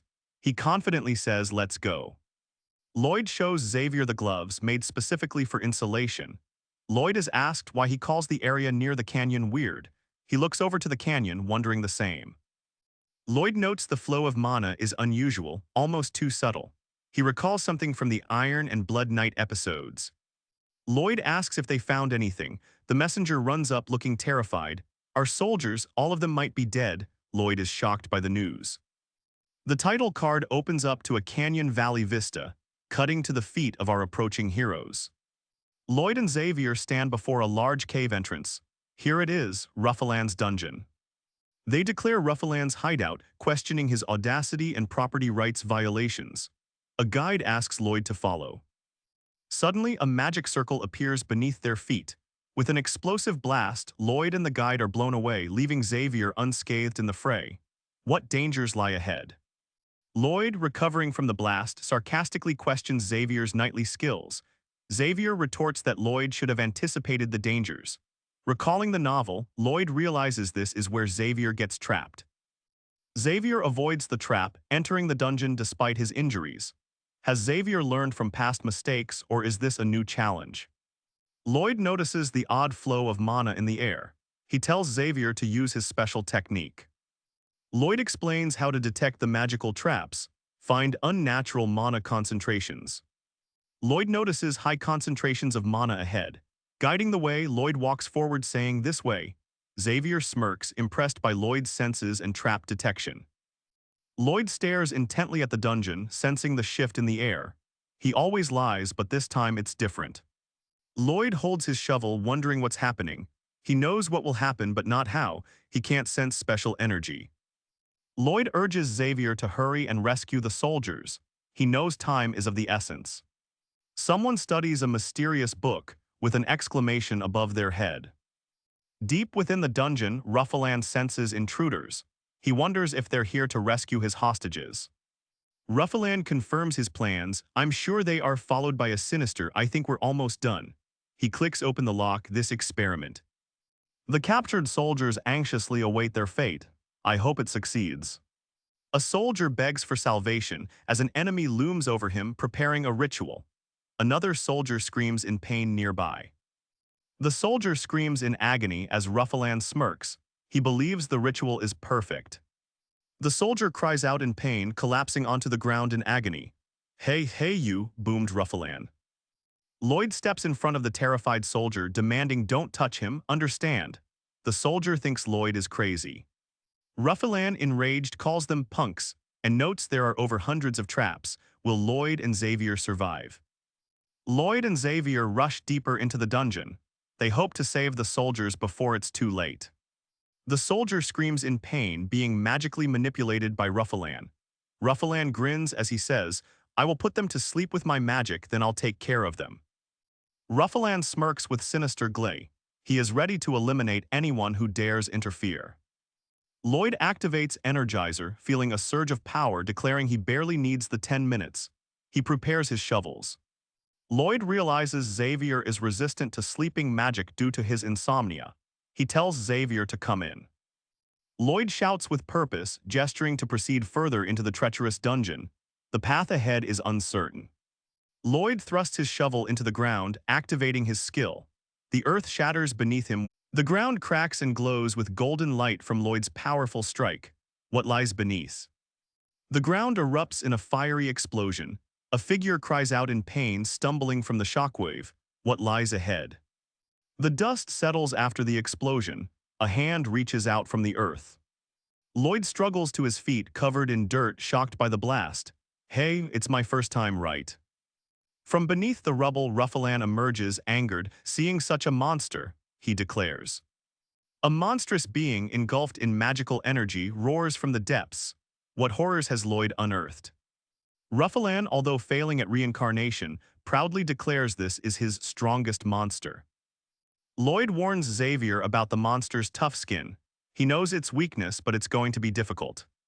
Looking up, Lloyd notices parts of the monster. A fiery explosion erupts below. A fiery explosion erupts behind Lloyd. The force sends a cutting blast wave. The ground splits apart, revealing a gigantic monster. Lloyd is in big trouble. Ruffalan is launched backwards from the blast, his face contorted in terror. Lloyd realizes Ruffalan can use the blast as a driving force. Lloyd wonders if he can amplify the force and cut the monster down, but it wasn't in the novel. Lloyd and his companion arrive at the mine, unaware of the danger lurking below. Someone cries out in terror, fearing death. The man is being blamed for delaying construction. He tries to survive, begging for forgiveness. There are magic items here. Lloyd questions the miner's intentions. The miner stutters, unable to answer, fearing judgment. Lloyd is curious about the miner's intent with the treasure. A sinister figure speaks, researching a dark path. He seeks to revive the dead. Lloyd is shocked by the man's intentions with the artifact. The hooded figure remains silent and still. He wishes to revive his dead wife and child. He was a wizard, living peacefully with his family in the Lord's manor, but the Lord he served was wicked. Lloyd smirks, suggesting he understands the wizard's twisted logic. The hooded man is taken aback by his words. Lloyd criticizes the wizard's story, questioning its sincerity. He points out that the man's true nature will not change. He emphasizes the wizard's actions of destroying happy families. His actions are those of a killer, despite the pain he feels. Lloyd turns his back, ready to leave the hooded wizard. I'll be back with more people and take the magic tools away. He warns the man not to hurt anyone again. The wizard gasps, seemingly shocked by Lloyd's proclamation. The wizard kowtows and repeats his gratitude. Lloyd reflects, in the novel, Xavier forgave Ruffalan and left the dungeon. The wizard recalls how Ruffalan, corrupted by power, became a recurring villain fighting Xavier. Lloyd turns, knowing this dark history. The wizard's eyes glow with madness, revealing his deep-seated obsession. He is not one to give up. The wizard unleashes a torrent of dark magic, determined to continue his vile work. Lloyd is too late. Xavier is about to get hit. Will Xavier be able to survive the hit? Xavier reflects that he always knew this would happen. He is being attacked by the wizard. The wizard kneels before Xavier. He bows his head in defeat. The wizard falls back as Xavier unleashes his own hidden power against the attack. The old Lloyd would have cursed non-stop, but this Lloyd now lectures Ruffalan. Ruffalan apologizes for his actions. I'll be careful. He thought being polite would change others. After repeated attempts, he gets a sudden, exaggerated greeting. Lloyd is frustrated by the wizard's past actions. He grits his teeth, trying to remain calm to avoid escalating the situation. The wizard laughs to himself, insulting Lloyd's parentage. He thinks he is better than everyone else. Xavier punches Ruffalan, sending him flying back towards the miners. The miners are shocked by the sudden turn of events. Ruffalan is kicked back towards the surface, landing among the workers. While I was hitting him, I thought, oh, I'm doomed. The worker carrying metal pipes feels an odd presence. He freezes, sensing something ominous. A cold sweat breaks out on his brow. Peace has come for now. There are times when violence must be stopped, even violently. Ruffalan lays defeated on the ground. A strange sense of justice fills the air. How does the real world handle villains? Lloyd leads his team through the forest, shovels in tow. They are headed for the Ruffalan dungeon.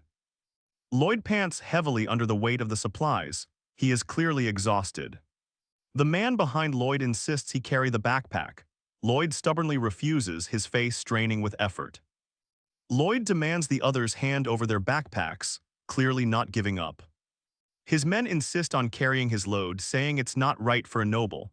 Lloyd ignores them and tightens the straps. He warns them, no bonus for complainers. Lloyd thinks to himself, questioning his own motives and intentions to his men.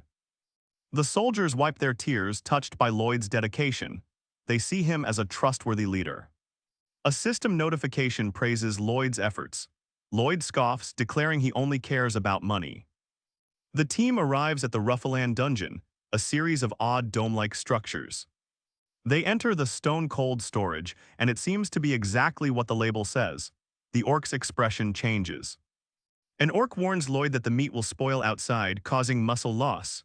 Lloyd agrees. Lloyd grins, stating that the ice is not done yet. Harroch denies ice is available due to the heat, but Lloyd declares he can make some if there is none. The orc is confused, wondering how Lloyd plans to make ice here. Lloyd smiles wickedly, stating he will make ice by any means. Harroch is silent, still suspicious and confused by the declaration. Lloyd's sinister smile spreads across his face, ready to work his magic. The orc wonders if Lloyd is scamming him. Harroch thinks Lloyd is not stupid. Lloyd claims he is just helping. The orc's split personality shows. One side believes Lloyd is evil, the other offers help. The orc tells Lloyd to wait for his ice creation. Harroch questions Lloyd's ice-making plan. Lloyd pauses, pondering his methods before a confident well. Lloyd wonders how he will create ice in this hot and desolate place.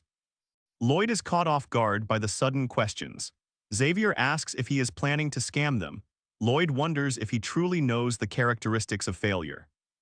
Lloyd despairs internally, realizing he has no clue how to make ice here.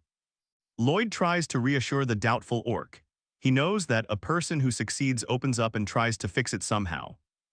The narration declares Lloyd as an entrepreneur as he strikes a powerful pose. That is innovation.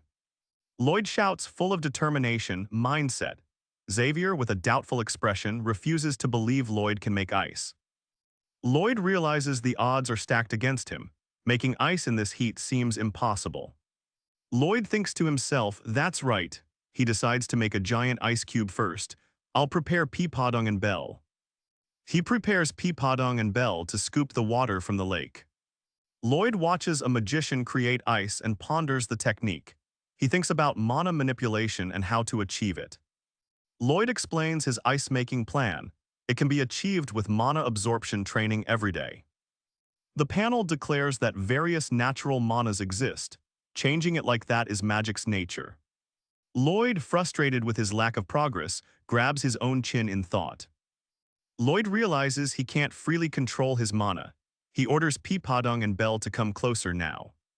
Lloyd, leaning by the water, confidently declares he can create something similar to ice. Lloyd activates a Srahan mind technique and begins mana absorption in the lake. He plans to absorb all the heat energy from the water. Lloyd raises his hand, mana swirling around him. The water begins to glow. Lloyd realizes he messed up his mana absorption, exclaiming he did the opposite. Harach wonders if he really thought Lloyd could fix the issue. Despite being reckless and irresponsible, Lloyd is trying to find a way.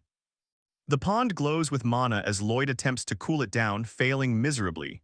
Someone thinks, "I don't get him." Lloyd stares at his failed attempt, a blue glow coming from the water. Lloyd has developed a new skill with a Srahan mind technique. The skill leveled up to double circle LV2 a few days later. The orcs are shocked as they feel cold energy radiating from Lloyd's hands. The orcs stare in disbelief at the massive ice cube. "Did you make this?" one asks. Lloyd smiles, stating insulation will complete the job. "It's huge, now we don't have to throw meat." The orcs celebrate, rejoicing at the end of their daily hunting. Lloyd declares it a cause for celebration. Lloyd nods approvingly at his accomplishment. He closes his eyes, ready to bask in the fruits of his labor. The Steel Sand tribe are very grateful to Lloyd. Lloyd replies it's just part of the contract. Lloyd now has 120 orc workers, but the orcs say they are different from humans. The Steel Sand tribe continues, promising to forever be tied to Lloyd's family. This powerful promise seems to shake the very earth. The orcs declare their alliance with Lloyd's family, a bond like blood. The orcs roar a declaration. Frontera is their friend, his enemies are their enemies too. If Lloyd's in trouble, they'll rush to help. Lloyd is surprised to see notifications appear. The orcs have accepted him as a friend. Lloyd receives 100 RP for opening up the tribe. Now he has 611 RP. Lloyd is ecstatic. Steel Sand tribe, hooray. After a long journey, they finally arrived back at the Frontera estate. With 120 hulking orcs entering the village, the residents are terrified. Lloyd considers writing an official letter to reassure them. Lloyd thinks of reassuring the people because orcs are usually seen in a scary light. The villagers are terrified. Lloyd finds what's left of Ruffaland's magic tools. He picks up an orb, wondering what he can do with them. Lloyd looks through the magic tools. He pauses, surprised, realizing he can use them for something. Lloyd rushes away from the tools, clutching a book tightly. He's running towards a mine's entrance, heavily panting. Lloyd urgently searches for Tords. Tords nervously asks if he's being looked for. Lloyd affirms and says it's good news. He mentions their contract. Lloyd is smiling, finding the situation laughable. He thinks it's a joke. The green figure listens to Lloyd's reassurance. Lloyd grins, discovering the scroll's secrets. It details corpse revival. Lloyd happily exclaims that Tords can work for 520 years. He wonders if Tords is happy, if it's fun. Tords questions why Lloyd is the only one cheerful. Lloyd's expression turns serious and says that Tords should smile. Tords is visibly nervous and uncomfortable. Tords is crying, seemingly overwhelmed. Lloyd, with a grin, tells him to cheer up. Lloyd tells Tords to cheer up, unaware of the offer he receives from the King of Hell. It is indeed true. Lloyd strides towards the Baron, planning their discussion. But he stops short, noticing the Baron is nowhere to be found. A maid informs Lloyd that the Baron is in the reception room with guests. Lloyd wonders who the guests might be. The maid hesitantly answers that they are Mr. Shalo and Meatloaf. Startled, the maid questions Lloyd's exaggerated expression. "Eek, what's with that face?" The lenders propose to let Lloyd repay only 10% of the debt. Their condition, they want ownership of the mine. Inside the reception room, the Baron is asked why he's not answering. Lloyd announces himself, requesting entry to the room. Lloyd says, "Oh yes, sure, come in." Then he greets the lenders with a smile. The lenders say they have a permit. Lloyd sarcastically responds how smart they are. Lloyd smiles, seemingly hearing their plan. He asks if it's all right for him to give a suggestion. The lender scoffs at Lloyd. The lender angrily rejects Lloyd's suggestion. Lloyd questions why they can suggest but he can't. Lloyd is pissed and wonders who are they to say that. An orc towers in anger. WHO made my brother FRONTRA angry KKUIK. The orc's declaration is heard by the terrified lenders. They shake in fear, knowing the orcs mean business. Lloyd downplays the orc's anger, blaming it on the lender's loud voice. He then questions the lenders about his suggestion's value. Lloyd grins, implying something bad will happen. The orc erupts, threatening to tear them apart for hurting Lloyd. The lenders are fleeing, they exclaim changing the debt is a crime. The man thanks Lloyd for something. Then the man informs Lloyd that the Ondal construction and mining is going well. They can repay soon. Lloyd asks to keep the contract. The lender says, but we have a big problem, it will be serious if not solved. Lloyd remarks they eat a lot. Lloyd remarks that the lender's food expenses would be a problem if they leave. Lloyd smirks, thinking the orcs are working hard as they mine. The orc miners scream out, showing their raw power. The overseer looks for the orc. He finds out the orc has been working for 24 hours straight. The orc doesn't want to rest. Lloyd thinks he can just feed the orcs. The orc says they need to be full. Lloyd proposes buying meat for the orcs with mine profits, considering it an investment. Another suggests raising taxes. Lloyd wonders what they would lose. Lloyd proposes to increase taxes by making the citizens earn more. He suggests using abandoned land in the north. Lloyd will turn the Merez wetland into a farm. Lloyd imagines happy farmers earning a lot of money and paying taxes. The wetland seems impossible to farm on. It has been abandoned. Lloyd, however, knew it wouldn't be easy. He decided a drainage structure was needed. He puts his hands into the wetland. Lloyd struggles through the Merez wetland, frustrated by the uneven ground. He mumbles to himself, seemingly tired. Then suddenly he hears a rooster crowing. Lloyd's father and another noble observe him from a distance. It has been 21 days. The noble is worried, but Lloyd's father refuses to stop him. He admits he hated Lloyd. But now Lloyd is seen struggling. Others observe from afar, choosing not to intervene in his work. They deem it a wise choice. Lloyd is taking responsibility for something. His father is observing and listening. He takes responsibility and never gives up. Baron Frontera's opinion of him has increased. Lloyd acquires 20 RP.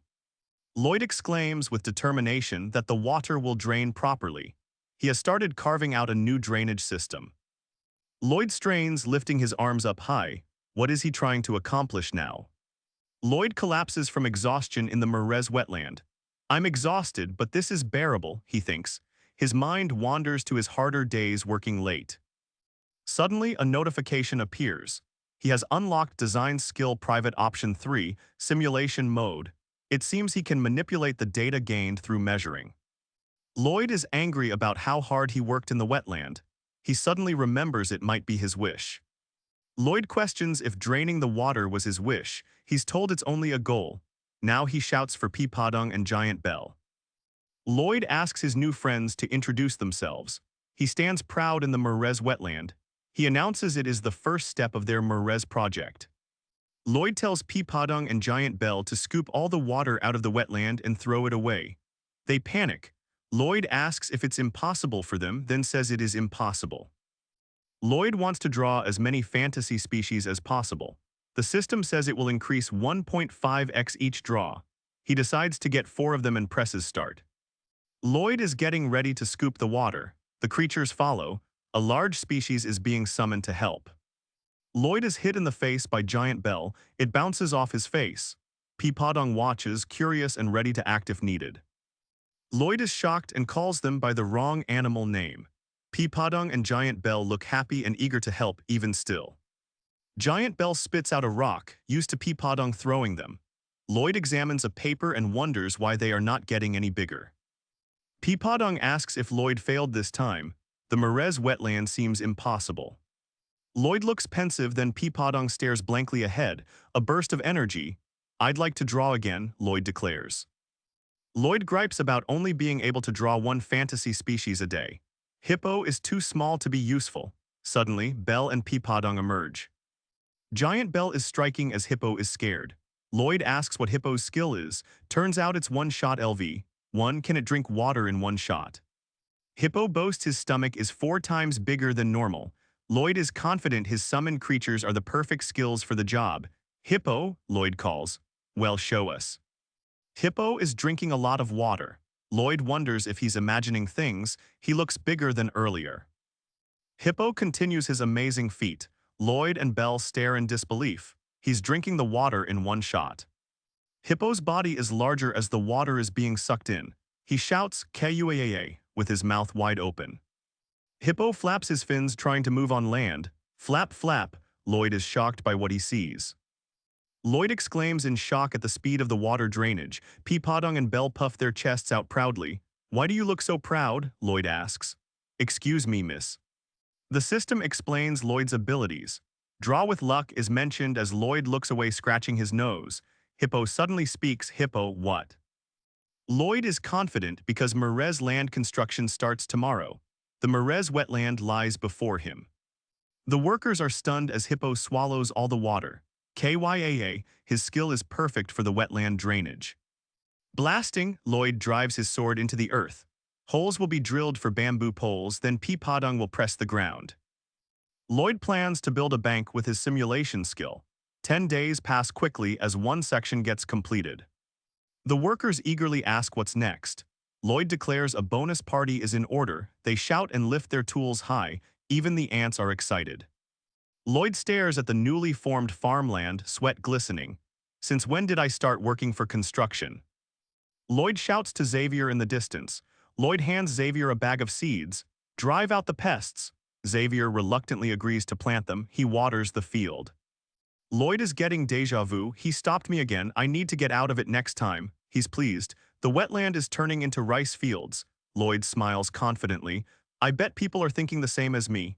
It is a miracle. The people of Frontera admire the miracles Lloyd is creating. He gets plus 450 bonus RP, now totaling 1281. The planting starts as Lloyd surveys the new land. He has a lot on his mind. What should I plant next? Lloyd explains they need a water wheel to drain the land when it rains. Otherwise, the land will be submerged. But a technician has to come. The sound of hooves beats. A group of riders approach at speed. What's with them? Lloyd asks. The riders arrive. One of them demands who's responsible for this construction. Another cautions, be polite, this person is. The riders demands who's responsible for this construction. Lloyd responds, I'm the person in charge, why are you here? The area is called Merez Wetland, but nobody has touched it in centuries. It's under Lacona's jurisdiction in the north. They plotted to take the land. Lloyd smirks, things are changing. We invaded your territory, is that what you mean? He continues, stating the Viscount was entrusted with the land rights by the king. The noble gets agitated, telling him to shut up. Lloyd then appears, casually working the land. An older noble is in disbelief. Lloyd suddenly announces he's the eldest son of the Frontera family. The noble states Lloyd's behavior is indecent. He dismisses Lloyd, demanding his father. Lloyd finds it rude but heard well.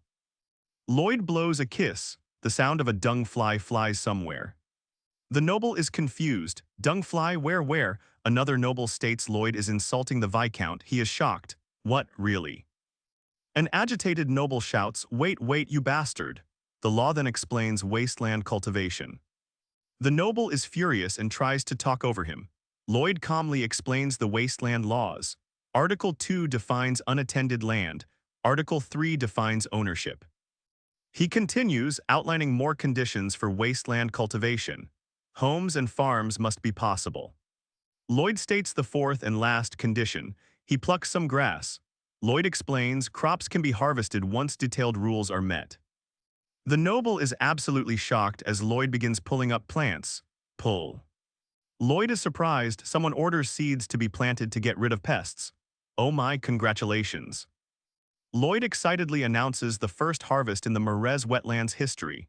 He refuses payment, claiming he's not cruel. The noble is furious, wondering how Lloyd prepared everything. The noble begrudgingly takes the gift of crops. Lloyd smiles, thinking they'll leave the territory. The noble is furious, asking if Lloyd's serious about invading their territory. The noble is furious. Lloyd watches the noble ride away. Another noble asks where the prediction came from. One noble questions Lloyd's intentions. Another adds they've seen those who take advantage of effort. The people celebrate Lloyd's victory. They cheer, grateful that their land is protected by Lloyd.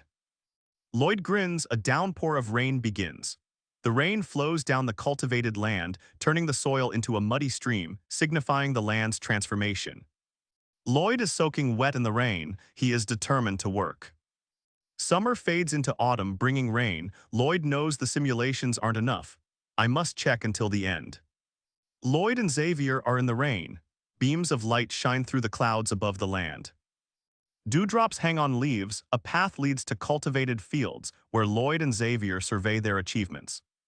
Lloyd worked tirelessly, boosting everyone's impression of him. Done, he says with a smile as he checks his current RP.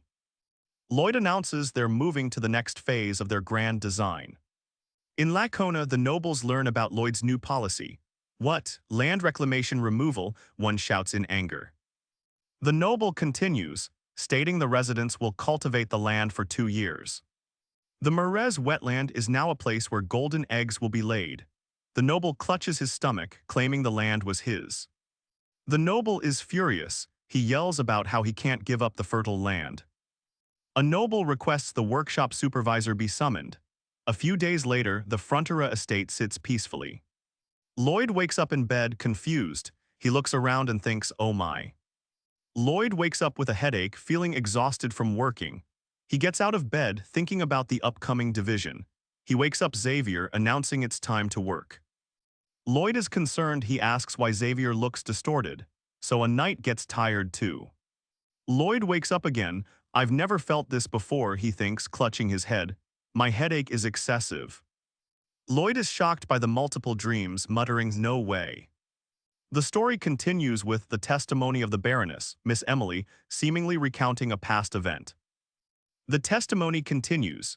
This time Mihail, a farm boy, reports the cows refusing to drink water. Something is clearly wrong. The animals are refusing to drink, and the villagers are suffering from the same problem. Lloyd thinks it has to do with water. Information is power. Due to the ant incident, Lloyd discovers new information outside of the novel's plot. He expected Lacona to cross the reclaimed Merez land.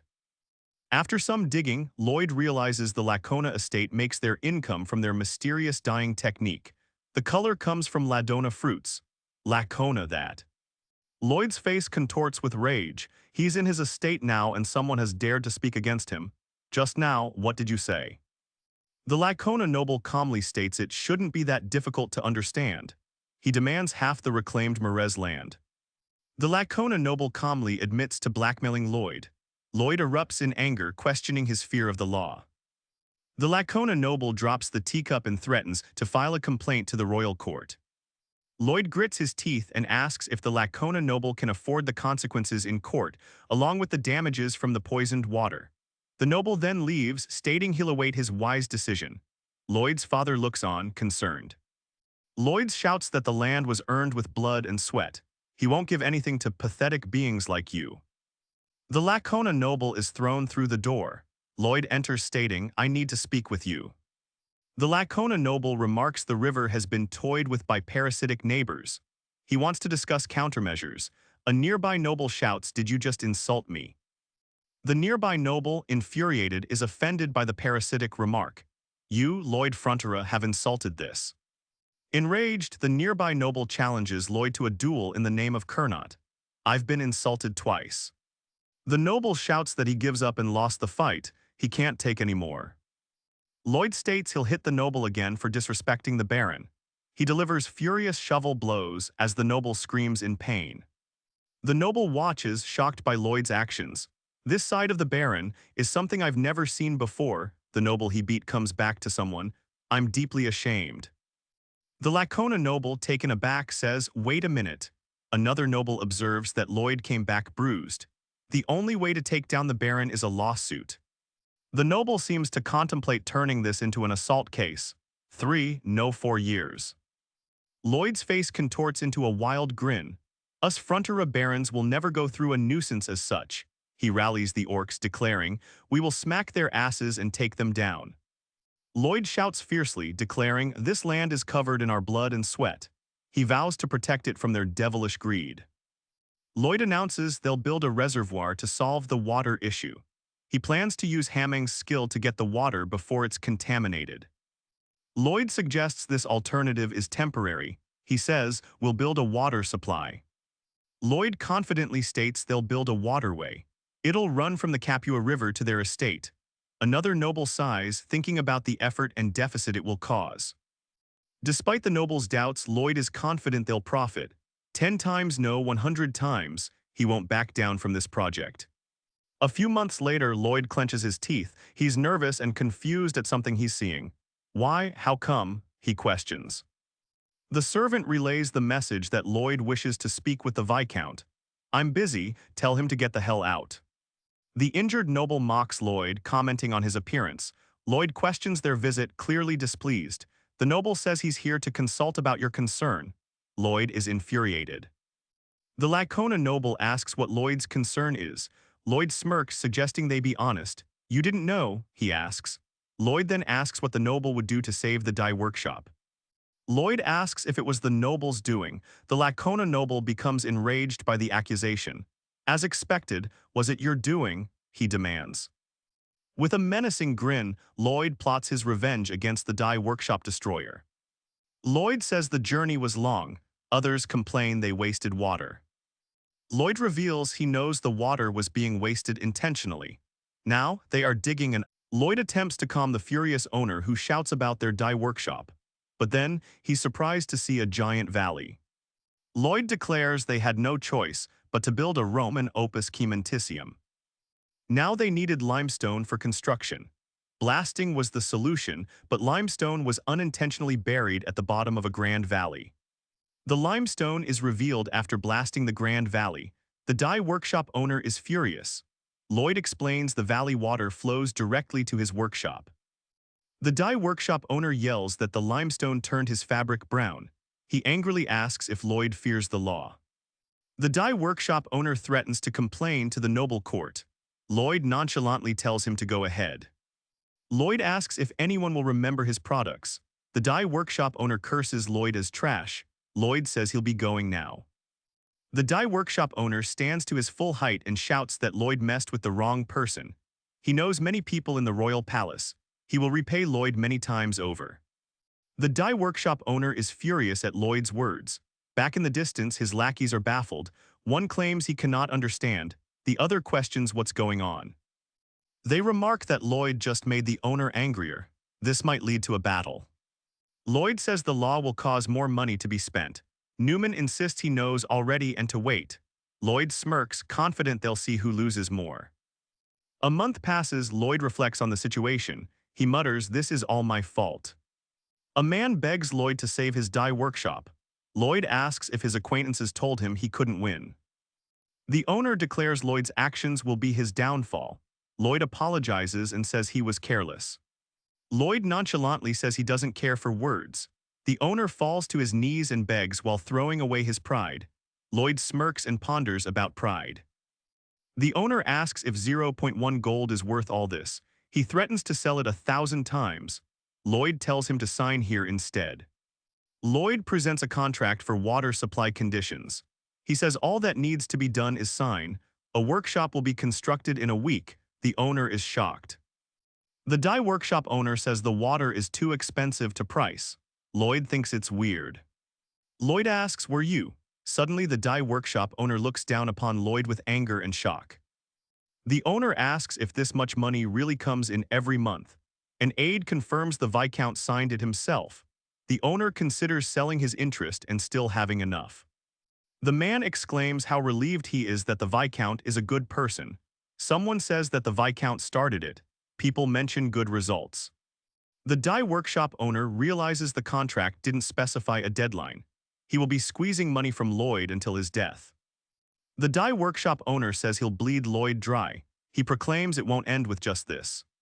The dye workshop owner smiles maniacally. He says he has good news for Lloyd. Lloyd asks why he looks so scary. He says thinking about it makes him happy.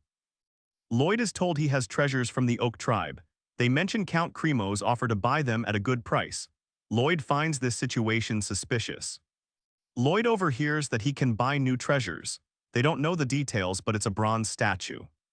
Count Cremo's frame appears in a box. He seems to be pondering something deeply. Someone stares intently. A tidal wave rushes towards a town.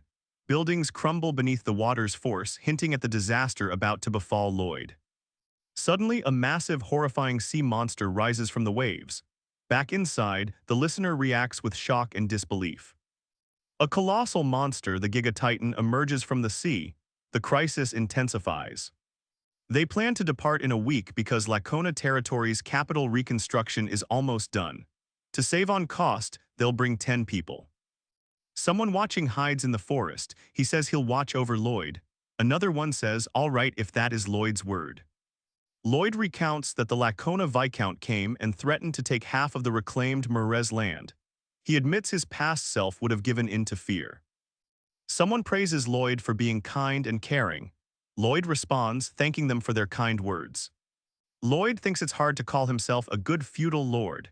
He knows leaders need strong beliefs like he has right now. Someone shouts that another person's belief is money. Lloyd wonders if that's bad. An older man requests an escort for Lloyd, Youngji's successor. Lloyd is silent and looks down, thinking. He nods and says he'll take care of the order. The speaker thinks Lloyd revived the estate like a miracle, but states they dislike him. Habil asks Lloyd what he wants to do in the future. Lloyd responds, wanting to help him in any way. A young child declares he wants to be a knight protecting the Baron. Lloyd thanks him with a smile. He reminisces about when the Baron gave him a wooden sword that he had carved himself. It was then someone mocked him, an orphan loser wanting to be a knight. The figure stomps on the wooden sword given to him, shattering it. He thinks it was a pathetic dream to be a knight. Lloyd stares ahead, deep in thought after the child declared his dream. He declares he can never like that person. He greets his customer cheerfully, offering his Frontier's lullaby service. He asks if they can live without it. Lloyd, hearing the same arguments daily, wants to start.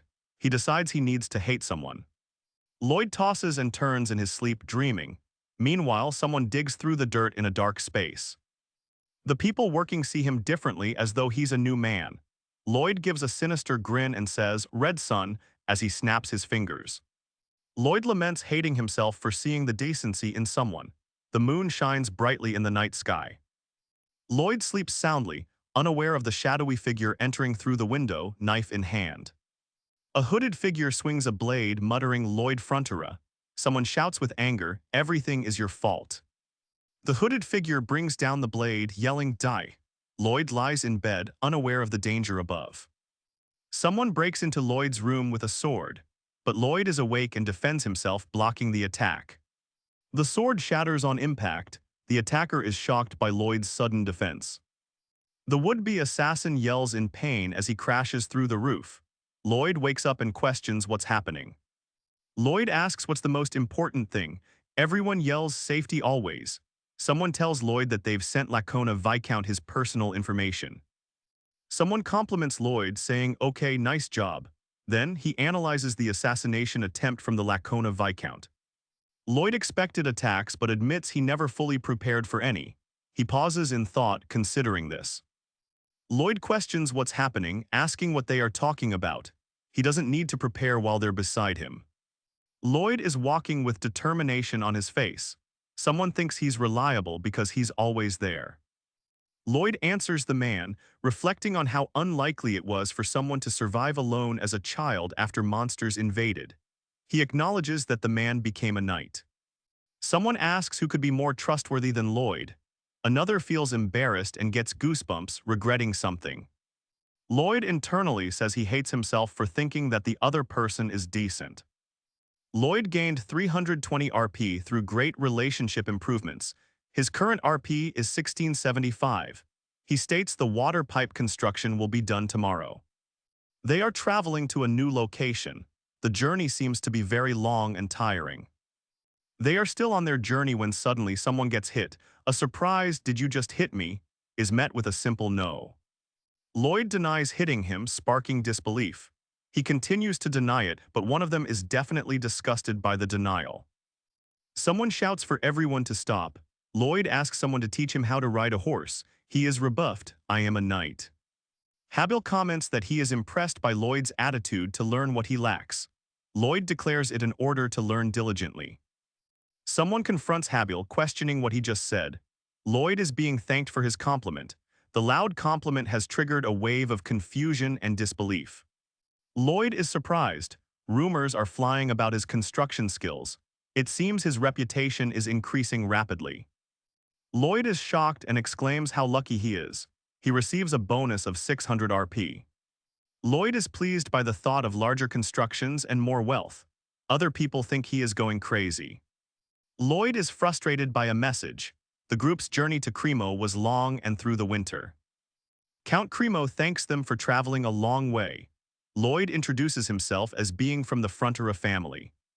They are very surprised. He is nothing like they imagined. Hearing he was a talented constructor, they expected him to be more rugged. Count Cremo asks Lloyd if he is engaged. If not, he offers his daughter. Someone yells at Lloyd for interrupting. Lloyd realizes he's made a big mistake.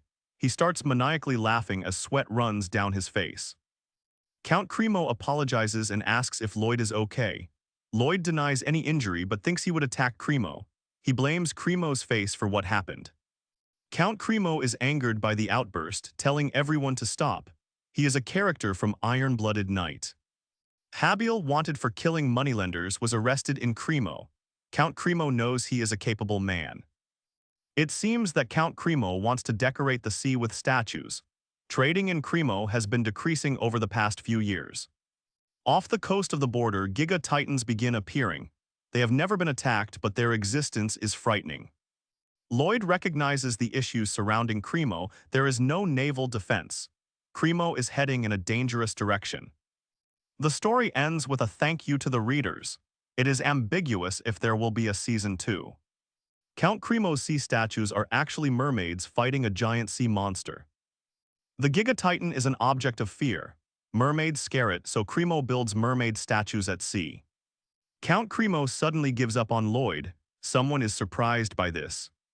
Lloyd thinks that raising the ground for statues would make the water too shallow. He declares he won't use it anymore. Count Cremo states they made a promise to purchase. Lloyd says he can't. Cremo says Lloyd shouldn't unilaterally damage it. Cremo wonders if Lloyd won't sell it, but Lloyd states he'll sell it as expensively as possible, leading to confusion. Lloyd declares he'll set up the statue without disturbing the ship's path. He has a plan: friction posts and box caissons. Lloyd exclaims that he can combine these two ideas. He yells loudly in excitement. Lloyd notes the ocean floor has a gentle slope. He thinks the sediments are rich and moderately soft. Lloyd is underwater and exclaims that his face hurts. The other character seems worried and confused by this. Someone is shocked and asks why Lloyd looks so happy. Lloyd apologizes. He's never felt so happy looking at someone's pain. Lloyd's companion questions the feasibility of the contract. Lloyd disregards it, stating he cannot imagine piling ground on the ocean floor without magic. Lloyd thinks about cement. He declares if it is romancement, it can be implemented. He is warned to be careful or he could fall. Someone remarks that Lloyd is the master of playfulness. Another person calls out to Lloyd, "Excuse me." A letter is sent to him. Lloyd, looking flustered, says he has something for them. Another person asks who he's referring to. Christine, Count Cremo's daughter, sends a letter to Lloyd, recounting seeing him at the mansion's yard. Lloyd seems flustered as the next panel shows Christine begging him to accept her letter. Lloyd is surrounded by people on the ship, seemingly annoyed by Christine's action. He mutters to himself about predicting this. Lloyd reluctantly accepts the letter. Meanwhile, Christine's entourage behind her celebrates the acceptance in disbelief. Lloyd attempts to leave, prompting a frustrated Xavier to shout after him to wait. Someone is watching them, annoyed at the situation. Lloyd, visibly annoyed, questions the absurdity of blindly accepting love letters. Xavier and company are perplexed by his extreme reaction. Lloyd questions if Xavier has never received a love letter before. He seems shocked. Lloyd is trying to figure out what to say. Someone tells him to cheer up in response to his worries. Lloyd is impressed by Habil's sincerity. Down below, a man is screaming and denying that he is jealous. Lloyd is intensely focused on something, muttering about getting rich. Someone calls out to him, startling him. They ask what's wrong with his face. Someone expresses surprise that Lloyd isn't a murderer after easily getting the requested materials. However, volcanic ash is proving difficult to acquire, as it's key for cement. Lloyd highlights the benefits of Roman cement, mainly its almost peerless robustness. He explains that getting it isn't impossible but difficult. Lloyd mentions that the journey to get the volcanic ash would take half a year. It's too long even for him. Lloyd ponders the possibility of Portland cement despite lacking detailed knowledge. He resolves to experiment and try everything. Lloyd examines another failed cement sample. He mutters that sample 129 is also a failure. Lloyd's cement experiments continue to fail. He suspects a drying problem. He decides to add more tests. Despite the failed cement samples, Lloyd is greeted by 3 pea podongs. He is surprised and utters its name as the hamster rubs its face on him. Lloyd's agitation rises as Pea Podong, Bell, and Hippo pester him. He yells that he is too busy to play with them. The 3 creatures, Pea Podong, a puppy, and a hedgehog, all stare intently at Lloyd. The creature's intent gaze shifts to a TV screen showing a puppy.